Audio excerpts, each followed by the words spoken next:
How to remove my Gmail account from other devices. So first off is to launch the Gmail application.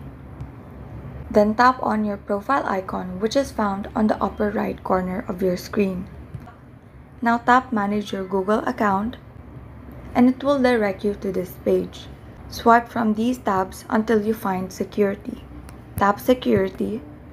Now scroll down until you see this section, Your Devices. Tap Manage All Devices and it will show you all of the devices that your Gmail account has been signed in.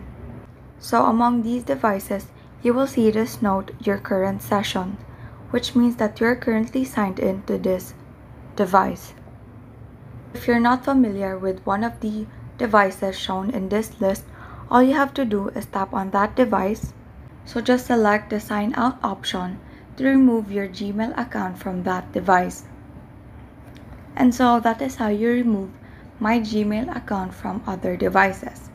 Thank you and have a great day.